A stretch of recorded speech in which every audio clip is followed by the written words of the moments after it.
עקרונית לישיבתנו אנו.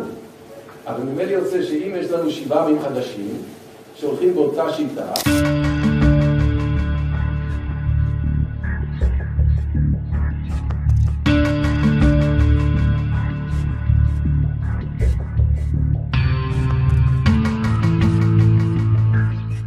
אנחנו נלחמים מלחמת מצווה, במקרה הזה בעזה, על פי עיקר הדין, לא תחי כל נשמה.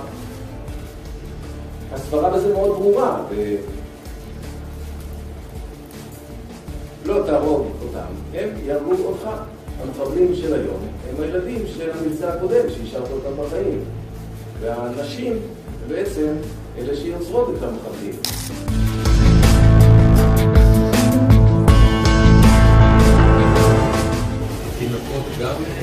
אותו דבר. אותו דבר.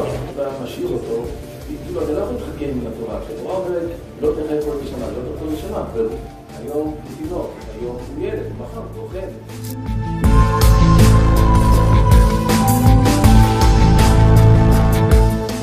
אין בלתי מעורבים. אין בלתי מעורבים.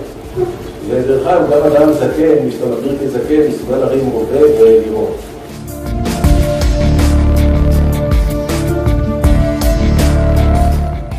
ואז על פי כל הערכות של גורמי הביטחון, 95-98%